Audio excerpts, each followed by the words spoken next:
A viagem do governo brasileiro à China, que é a maior parceira comercial aqui do Brasil, viu? Eu vou conversar agora com Gustavo Menon, que é coordenador do curso de Relações Internacionais da Universidade Católica de Brasília. Muito bem-vindo. Boa tarde.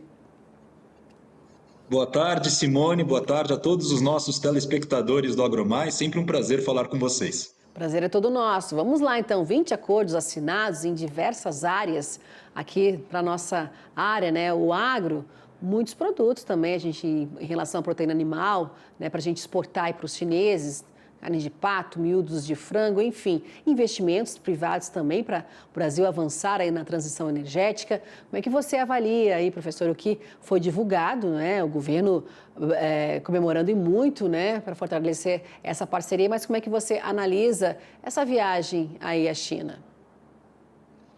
Sem dúvida, Simone, estamos falando de uma viagem que acabou se cristalizando exatamente no fortalecimento dessas agendas bilaterais sino-brasileiras. A título de referência, conforme você muito bem mencionou, estamos falando aqui da assinatura de 20 acordos, a adoção de mais de 17 documentos para fortalecer áreas como comércio, infraestrutura, ciência e tecnologia, meio ambiente, saúde, entre outros campos relevantes, onde buscamos exatamente uma série de complementariedades nas nossas correntes de comércio. Quero registrar, Simone, a respeito dessa missão, a viagem do presidente Lula em direção a Pequim, como que houve o anúncio de mais de 27 bilhões de novos investimentos que chegarão ao mercado brasileiro, tocando em áreas que são áreas para diversificação da nossa matriz produtiva.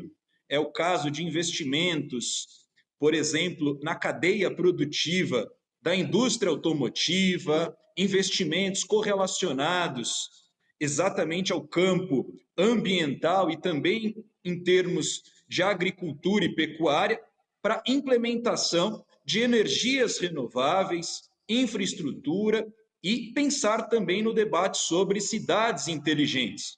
Vale consignar que Brasil e China, estamos falando aqui de uma parceria estratégica que acaba também se fortalecendo em diversos fóruns multilaterais. É o caso da adoção exatamente dos BRICS, que vem sendo ampliado nos últimos anos, e onde há presidência brasileira, onde há previsão da reunião de cúpula, exatamente na cidade do Rio de Janeiro, no próximo mês de julho.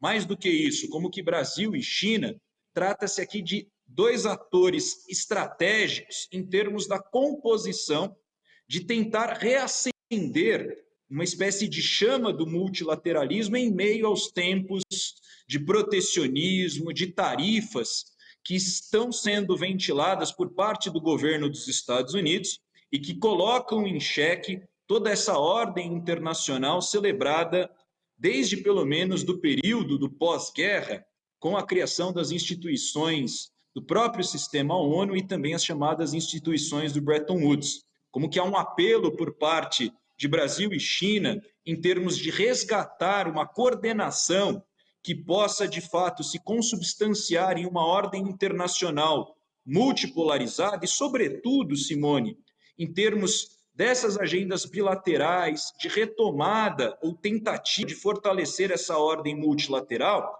como que há também investimentos que serão dirigidos para a promoção da COP30. Lembrando que a COP30 trata-se da Conferência das Nações Unidas, que pensa debates sobre descarbonização da economia, financiamento climático global e os próprios caminhos da promoção do desenvolvimento sustentável.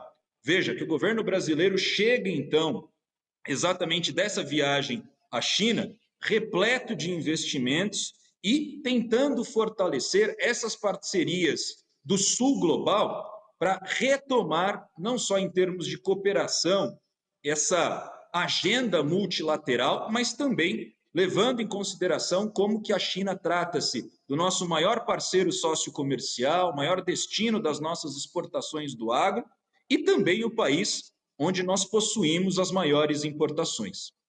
Pois é, o governo brasileiro ele fala, né, em relação à China que é uma parceria estratégica, não só para a gente aumentar mais o envio de commodities, né, de alimentos para lá, mas também quando o Brasil fala em desenvolvimento tecnológico, né, buscar por esse desenvolvimento tecnológico aqui para o país. Parceria estratégica, a gente viu o presidente Lula falando no discurso, assim como o presidente Xi Jinping, em relação ao fortalecimento do multilateralismo. Mas com essa trégua agora, professor, entre americanos e chineses, como é que o senhor avalia esse break aí nas tarifas, né? Mas a gente sabe que é um curto prazo, 90 dias, 3 meses, e essa aproximação, melhor dizendo, reaproximação. A gente não sabe ainda o que vai acontecer depois desses 3 meses, mas até o momento uma reaproximação bilateral, não é? Americanos e chineses. O Brasil exportou muito mais soja, a gente viu no último mês aí, enquanto estava tramitando esse super tarifaço, mandamos muita soja para os chineses, a soja brasileira. E como é que fica agora o estímulo chinês aqui com o Brasil diante dessa reaproximação aí com os americanos?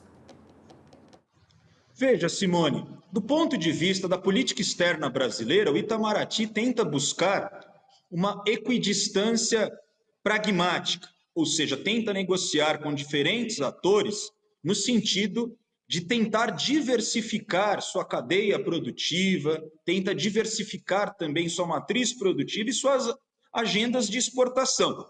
E vale consignar que esse compromisso por parte da política externa brasileira em pensar em políticas de cooperação Sul-Sul, tentar retomar os debates no seio do multilateralismo, acaba também envolvendo agendas que são agendas muito caras para o governo brasileiro nessa primeira metade do século XXI.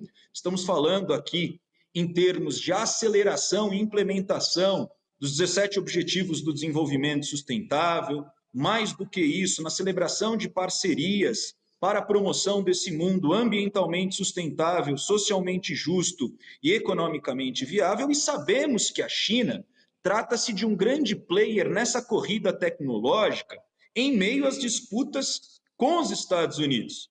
É por isso que há toda uma pretensão por parte do governo brasileiro em firmar compromissos com Pequim, junto ao presidente Xi Jinping, exatamente para tentar diversificar a nossa agenda da pauta comercial.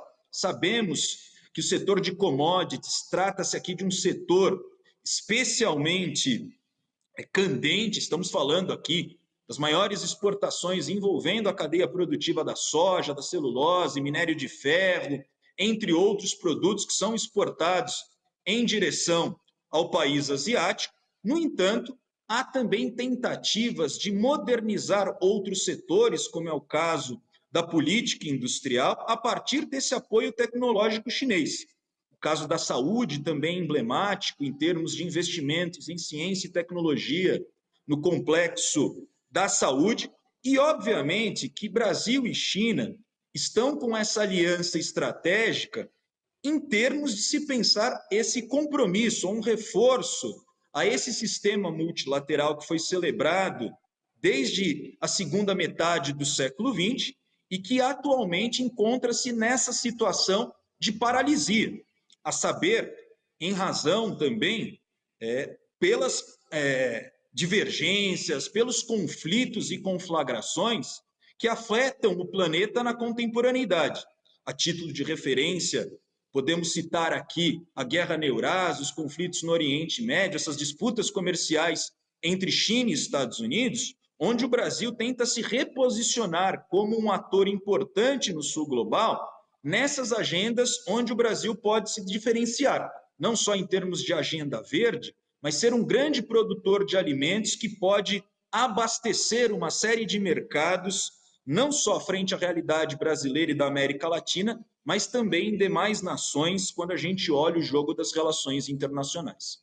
Gustavo Menon, coordenador do curso de Relações Internacionais da Universidade Católica de Brasília. Gustavo, muito obrigada mais uma vez, né, pela gentileza dessa análise aqui no meu jornal, no nosso jornal o Agrotarde. Obrigada mais uma vez e até uma próxima oportunidade para a gente voltar a outros temas importantes, temas relacionados aí, não é, ao nosso mercado doméstico, ao mundo, né? o mundo que todo está nessa expectativa aí, como é que vai ser o pós 90 dias, essa volta aí entre China e os Estados Unidos. Obrigada mais uma vez, viu? E até uma próxima. Muito obrigado, Simone. É sempre um prazer falar com os nossos telespectadores do AgroMais e continuamos acompanhando essa agenda da política externa brasileira, que deve também se materializar nos BRICS+, COP30 e a presidência pro tempore do Brasil à frente do Mercosul no segundo semestre de 2025. Conte comigo. Tchau, tchau. Até lá.